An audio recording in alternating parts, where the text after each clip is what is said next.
Bibi Fahodie family, I'm Busara. I'd like to welcome you to a special presentation, Not Our Forefathers or Heroes. Going to get right into it because it's pretty lengthy, so time is very precious. A man and his character, even rain cannot wash it off him. Hausa proverb, which is an African proverb. I think they speak it in Benin, in parts of Niger and Nigeria. But we're going to get right into it. The great forefathers of America. And the purpose of this is to highlight as many of the presidents as we can, just randomly select, not being too strict on the time, but how we can just randomly pull presidents out of a hat and none of them acted as fathers towards Black persons. And through us not telling our own history, we've been duped into believing that certain presidents were good men, honest men, champions for Black people, and any other felonious lie that we bought under the miseducation school system, the mainstream media machine. And I'm not going to waste any more time, get right into it. They're not our forefathers. They're closer to sons of Satan than they are being forefathers of African people stranded in these Americas. And to start with the first president, George Washington. And George Washington owned slaves since the age of 11, which he inherited from his father. George Washington was known for separating slaves from family by selling them off to the West Indies. At the time of his death, George Washington, the first president of America, or the one who's most promoted as the first president, owned 123 Black women, men, and children. This is the first president. And this is another reason why I'm not involved in the ADOS conversation or even the FBA conversation, because what is a foundational Black American if George Washington was your slave master and you and your family had ties to this land, but because your master got mad, he shipped you off to the West Indies? You know, some of our American descendants of slaves or ADOSs or FBAs or any other name that's been conscribed were born here during slavery times and may have been shipped off. It's a beast that must be banged on, because obviously for George Washington to ship slaves to the West Indies, he had to have connections in the West Indies, whether it been monetary relationships or just equal trade relationships, slave trading relationships. They had a relationship. Can't bang on one, must bang on them all. And this is how he operated. He once scolded a slave who pleaded that he could not work because his arm was in a sling. I guess the writer wrote, Washington picked up a rake and demonstrated how to use it with one arm, and quoted him saying, if you use your hand to eat, why can't you use it to work? So this man who had his own, who didn't have his own arm in a sling, is showing a slave who's hurt working for free how to rake while injured. And he was known for shipping, like I previously stated, slaves to the West Indies, such as one man named Wagoner Jack, who was born here, where the tropical climate and relentless toil in sugarcane breaks tended to abbreviate life expectancy. So slavery in the West Indies, the Jamaicas, Barbados, those areas were way more gruesome than American slavery, depending on what you were doing in the New World America, the United States, pre-United States. But here's this man who I'm calling Collusion George, because he colluded against his government to bring about what we know as the United States now. So he did something that would have landed him in prison, that was treasonous against his nation, or who he was loyal to prior to being Collusion George. So these men are not our forefathers, but they have things that we should know about them that we should be bringing to the table, versus our enemies always creating a narrative which always seems to confuse us. Then, this is your buddy, Collusion George. There are very few Negroes who will work unless there will be a constant eye on them. Washington advised one overseer, warning of their idleness and deceit unless treated firmly. So he's saying that, Black people, the slaves that they had created out of the Africans, were lazy unless you kept a constant eye on them. How about they were enslaved, not being paid, and they were only working because the person's keeping a constant eye on them needed things done? They weren't building for themselves. They weren't improving their conditions by slaving for these bitter old white men, or middle-aged white men, young white men, child white men who own slaves, or child white boys who own slaves. They're not men. Washington Chernow notes, wholly approved in 1793 when one of his estate managers, Anthony Whiting, whipped a slave named Charlotte. Your treatment of Charlotte was very proper, Washington wrote, and if she or any other of the servants will not do their duty by fair means or impertinent correction, as the only alternative must be administered. So he was highly praising someone for whipping a female Black woman. Just to let you know, there was no difference. We were equal when it came to getting brutalized by these slave masters. There was no Black male privilege or no Black girl magic. There was just Black people being destroyed. All right. Washington badgered Whiting to keep another slave named Gunder hard at work to continue throwing up brick earth. Gunner was 83 years old. So they're pressing someone to make an 83-year-old Black man who probably has been a slave for 83 years.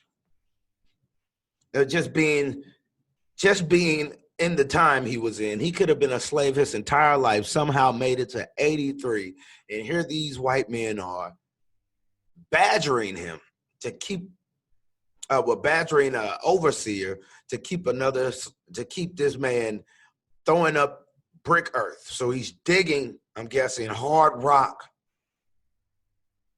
limestone, I'm guessing, as they try to clear the way, maybe for building or foundation of a building. With his Mount Vernon plantation creaking under financial pressure, owing to his long absences serving the country, Washington would fire off angry letters to his overseers, insisting on greater crop productivity. Given these reprimands, it is perhaps hardly surprising that another of his estate managers, Highland Crow, was notorious for brutally flogging slaves, which is whipping. So, because he's all over the country of the time and not taking care of his land, it started to lose value, or crops wasn't producing the way they should have been. So who does he blame? His slaves. Who takes the brunt of the hardship? the slaves, aka black people. It's so easy to put flogging of slaves and belittle them as if slaves are some type of creature that aren't people, that don't breathe and have feelings and a mind of their own, and children and the common code, just certain things, everything that the white man had, the slaves had. So they're not slaves. They're Africans who were enslaved, prisoners of war. They are more than just slaves. In the early 1788, the year of 1788, the Potomac River froze for over 5 weeks. But even with 9 inches of snow on the ground, Washington did not spare them from their grueling outdoor labor. He sent his female slaves to dig up tree stumps from a frozen swamp. Let's run that back. He sent his black women who were enslaved to dig up tree stumps from a frozen swamp.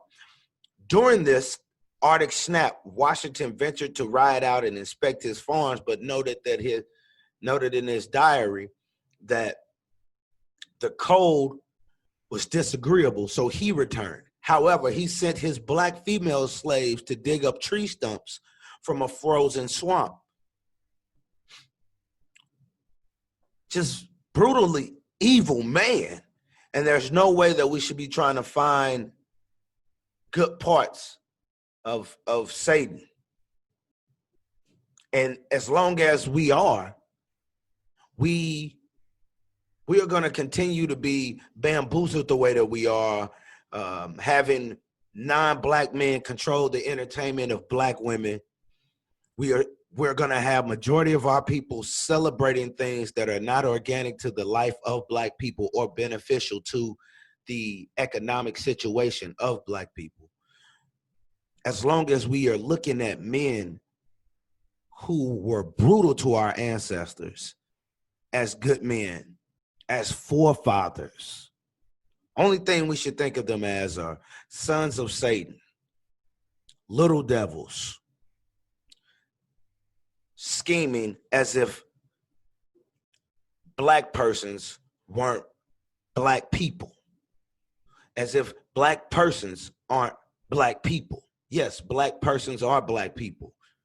We breathe, we bleed, we sing, we dance, we cry, and sending our women out to dig up tree stumps in the frozen swamp.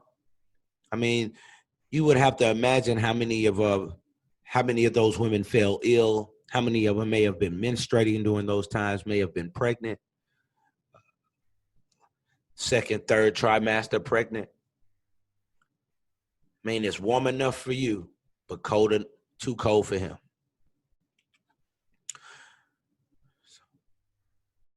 And he just was a destroyer. I mean, he had his immediate objectives are the total destruction and devastation of their settlements and the capture of as many prisoners of every age and sex as possible. It will be essential to ruin their crops in the ground and prevent their planting of more. This is the orders of George Washington against the natives. So your presidents, we want to talk about wasting land, destroying property. It was done by the presidents. They were destroying food, crops in the ground to prevent them planting more, which means they may have destroyed the ground by putting chemical in it and making it unusable to this day. Let's talk about Thomas Jefferson. Thomas Jefferson acquired most of the over 600 slaves he owned during his life through the natural increase of enslaved families. He acquired approximately 175 slaves through inheritance. Jefferson was always deeply committed to slavery and even more deeply hostile to the welfare of blacks who were slaved or free. So regardless of your condition, Thomas Jefferson didn't like you. He just had an issue with black people.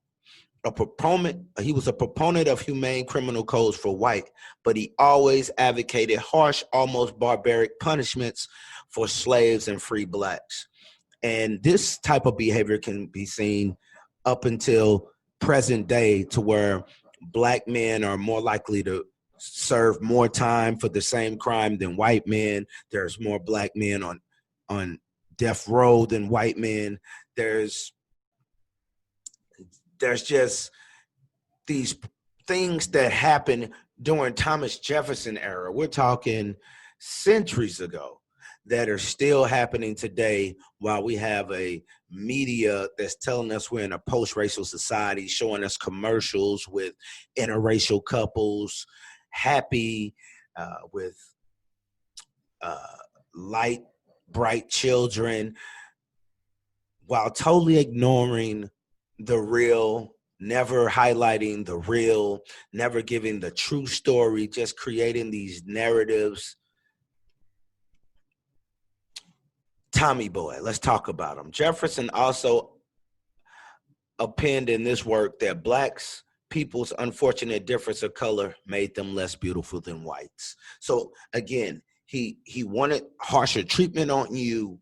He didn't think that you were beautiful, which you don't need his acceptance of your beauty to be whole. However, if he's in a position of power to where his bigotry of your looks can dictate your status in society, that is a problem. It's not a problem that you need to fix as far as your beauty. It's a problem that you need to fix as far as persons who don't value your natural beauty being in control of your destiny. So Jefferson had this option to, or had this power to inflict pain on black persons based on how he felt on their colors, even though he was in bed with a black woman. Now, he would often say they are more ardent after they're female, but love seems with them to be more an eager desire than a tender, delicate mixture of sentiment and sensation. Their griefs are transient and reason much inferior. So he just found reasons to dehumanize us. The way we treated our women, he would say that we loved them, but it wasn't true sentiment. It was just more of a lust, so it seems. Desire, more so than us actually having true passion for one another.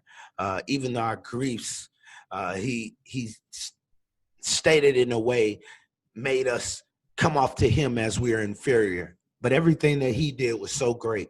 Everything that him and his slave owning compadres did was great, but it wasn't. This must be exposed about these men. Another slave owner, Benjamin Franklin. As a young man, he owned slaves, and he carried advertisements for the sale of slaves in his newspaper, the Pennsylvania Gazette. So he had a newspaper that was sort of like a Craigslist, to where if you had something for sale, such as slaves, you can list it and someone would, get in contact with you, however they get in contact with you. But it was made possible, the connection would be made possible through the Pennsylvania Gazette, owned by Benjamin Franklin. He spent majority of his life not speaking out against slavery, even though the school system teaches otherwise. So they'll make it seem like Benjamin Franklin didn't own slaves. He opposed slavery. And this is the dangers of looking for love from your enemies, or looking for good in your enemies. You'll twist words and manipulate situations to make it suit or stroke your wounded ego. So you'll hear him saying things. This is Bummy Ben, as he needs to be referred to. These men have no great importance in the lives of black people. Hence the prince that acquires new territory. If he finds it vacant or removes natives to give his own people room, the legislature that makes effectual laws for promoting of trade, increasing employment, improving land by more or better tillage, providing more food by fisheries, securing property, and the man that invents new trades, arts, or manufactures or new improvements in husbandry may be properly called fathers of their nation, as they are the cause of the generation of multitudes by the encouragement they afford marriage. So if you look, he's speaking of these men as if they're just great forefathers of this nation, as if everything that they did was improvements. They improved the land. They improved husbandry, which is cattling.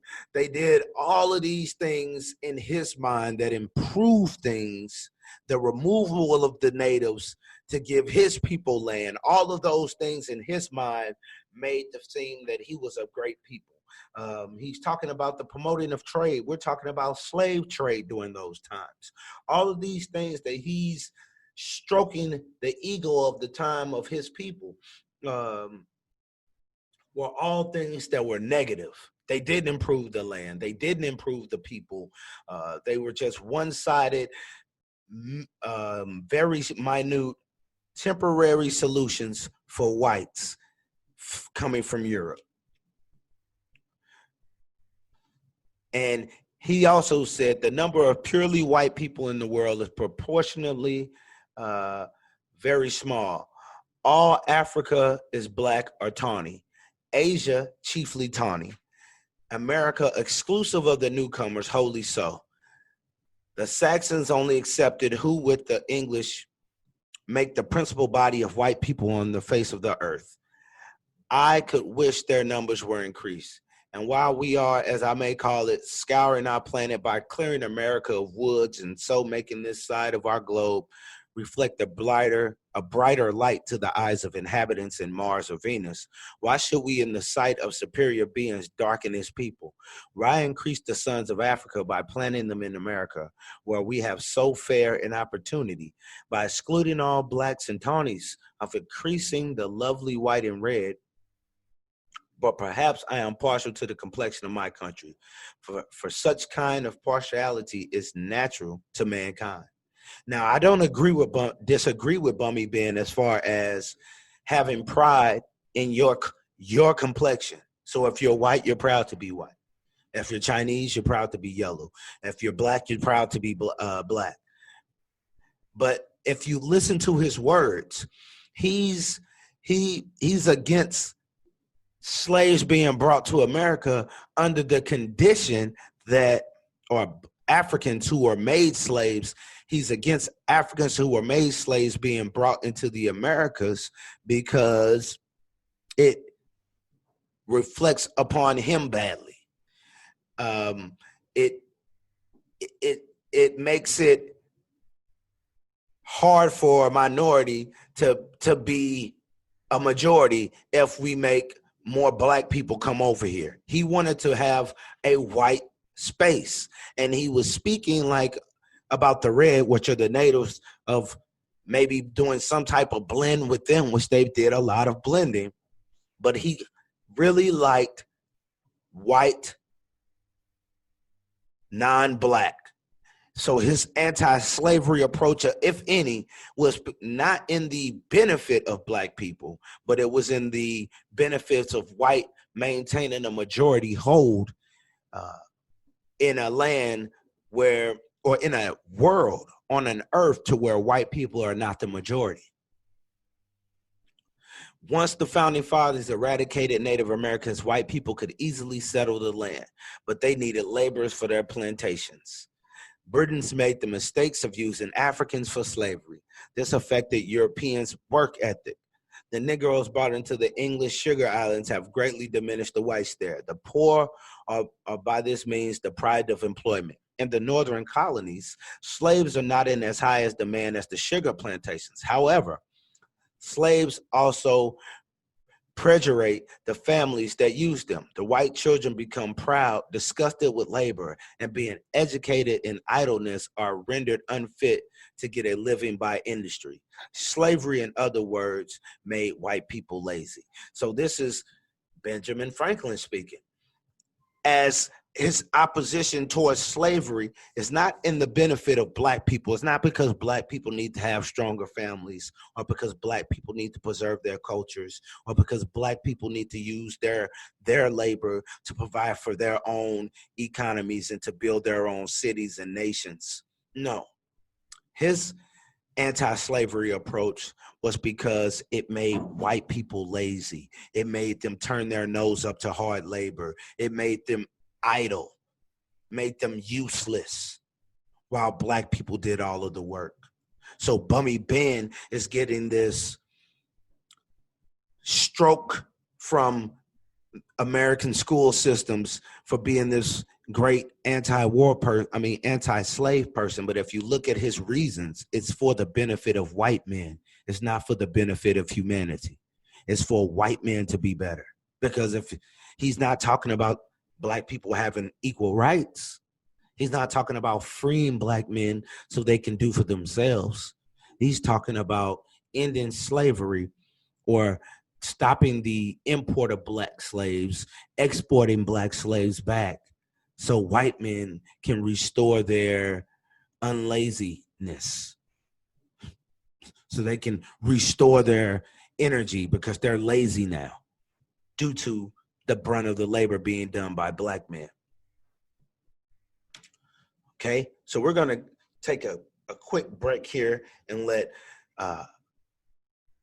some ancestors and a warrior talk about Dishonest Abe.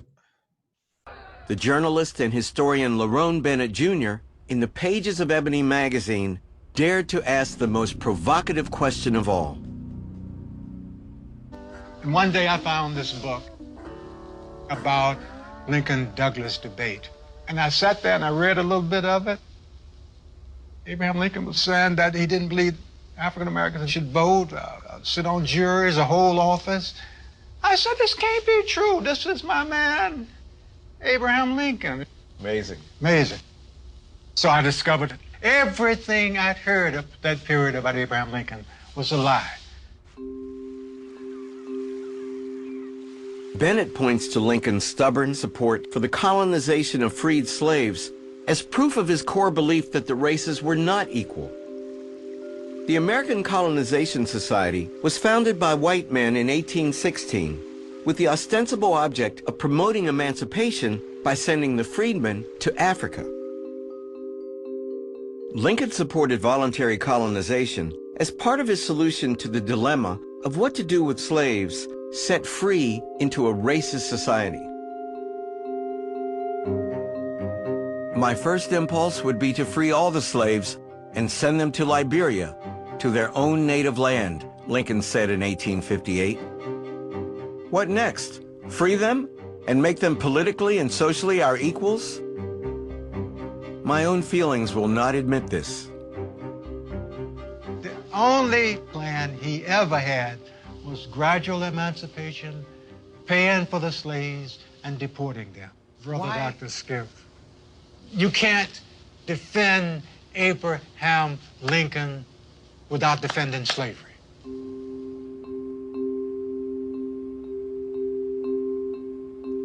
In this period, from 1830 to 1860s, one of the greatest generations of white people ever produced in this country.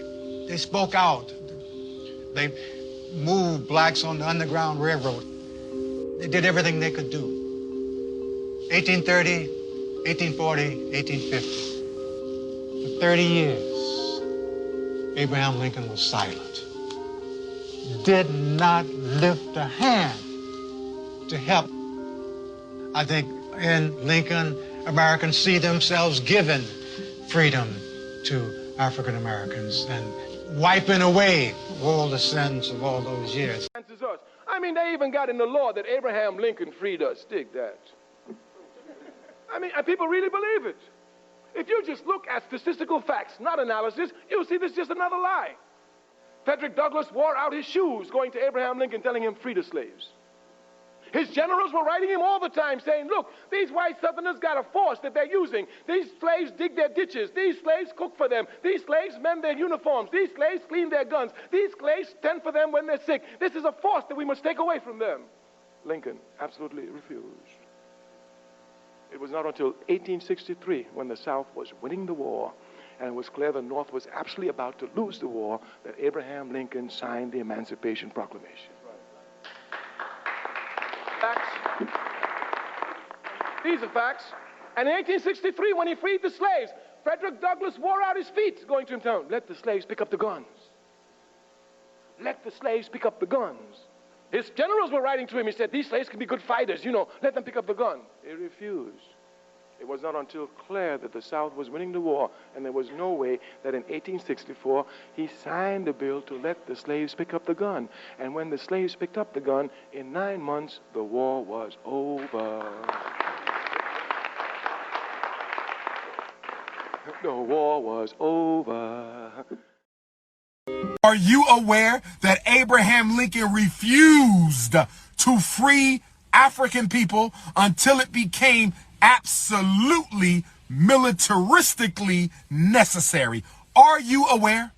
Are you aware that when Union generals were going through the slave states during the Civil War, they were freeing black people? When Abraham Lincoln found out that the Union generals were freeing black people as they went through the southern states, Abraham Lincoln ordered his generals to return those black people to a state of slavery. How many of you are aware of that? How many of you are aware of that? I'm going to say it again. When the Union generals were freeing black slaves during the Civil War, up until the Emancipation Proclamation, Civil War began in 1861. Civil War began in 1861. Civil War began in 1861. Emancipation Proclamation wasn't until 63. For the first 2 years of the Civil War, when Union generals were freeing slaves as they went through the South, Abraham Lincoln made them return the slaves to a state of servitude. How many of y'all know that? Are you not aware that Abraham Lincoln said, my purpose is to save the Union? I am neither for or against slavery. He said, if I can save the Union by freeing no slaves, I would do it. And if I could save the Union by freeing every slave, I could do it. Abraham Lincoln, one of the most racist presidents of all time. Abraham Lincoln, one of the most racist presidents of all time, and Barack Obama's hero. Barack Obama's hero. See, once you hear Barack Obama say Abraham Lincoln was his hero, you knew Obama was a coon. How can a black man have a white supremacist as a hero? How can a black man have a white supremacist as a mentor? How can the black man have a white supremacist as an image of a man that he should emulate?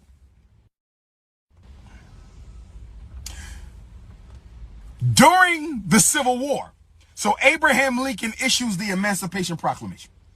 Abraham Lincoln issues the Emancipation Proclamation. During the last 2 years of the war, Abraham Lincoln knew that he was going to have to free the slaves because the slaves freed Abraham Lincoln. Did y'all hear what I just said? The slaves freed Abraham Lincoln.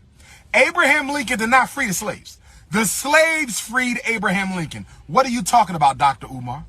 What are you talking about, Dr. Umar? What are you talking about, Dr. Umar, when you say the slave? Listen, Abraham Lincoln was losing. Abraham Lincoln was losing.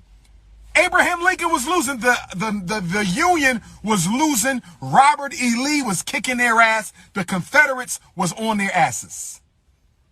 The Confederates was on their asses. The only reason why he liberated the slaves is because he needed the black man to save the white man. The only reason why Abraham Lincoln liberated the slaves is because he needed the black man to save the white man. The only reason why Abraham Lincoln issued the Emancipation Proclamation is because he needed the black man to save the white man.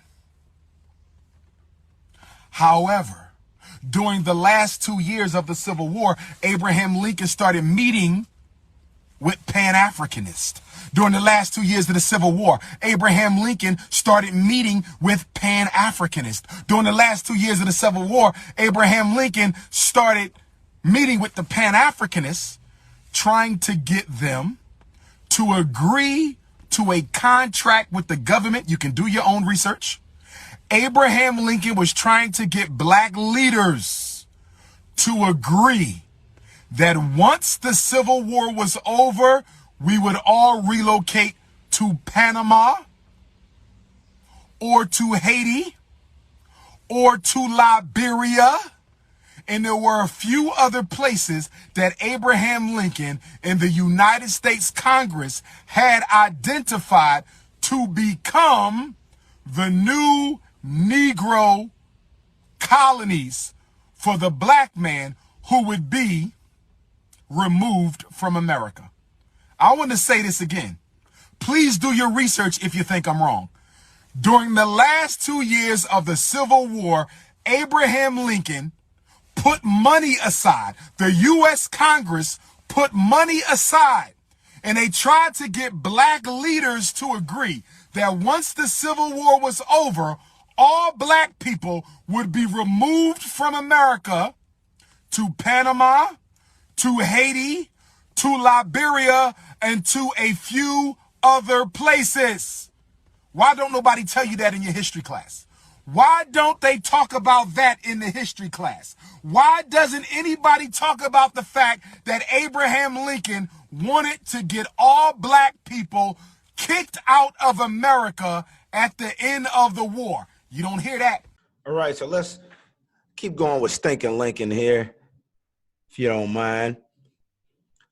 Then that I am not, nor ever have been in favor of bringing about in any way the social and political equality of the white and black races. Then he got applauses from the white folk. They clapped when he said that. That I am not, nor ever been in favor of making voters or jurors of Negroes, nor of qualifying them to hold office, nor to intermarry with white people. And I will say in addition to this, that there is a physical difference between the white and black races, which I believe will forever forbid the two races living together on terms of social and political equality. And in as much as they cannot so live, will they do remain together, there must be the position of superior and inferior. And I, as much as any other man, am in favor of having the superior position assigned to the white race. That's Stinking Lincoln. That's honest, dishonest Abe. That's the honest, dishonest Abe who said that there will always be a superior and inferior relationship, that there are physical differences between us that will forever forbid us from living together on terms of social and political equality. That's what he believes. So, in the words of the Dr. Umar, how could Obama have him, a man such as Lincoln, as an idol? How could anyone ever talk to black people about Abe Lincoln as if Abe Lincoln was for black people, as if he really was a champion for us? Just because he made a political move that somehow benefited us on the surface doesn't mean he's a champion for us. And we have to stop doing this, finding love where love doesn't exist. And this is something else he said. I have never seen, to my knowledge, a man, woman, or child who was in favor of producing a perfect equality, social and political, between Negroes and white men. I have never seen, to my knowledge, a man, woman, or child who is in favor of producing a perfect equality, social and political, between Negroes and white men. I will also add to the remarks I have made, for I am not going to enter at large upon this, that I have never had the least apprehension that I or my friends would marry Negroes if there was no law to keep them from it. But as Judge Douglas and his friends seem to be in great apprehension that they might, if there were no law to keep them from it, I give him the most solemn pledge that I will, to my very last stand by the law of the state which forbid the marrying of white people with Negroes.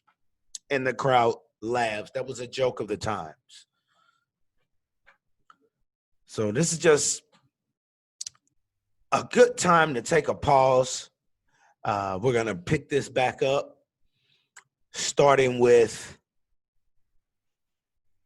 Teddy Bear Roosevelt.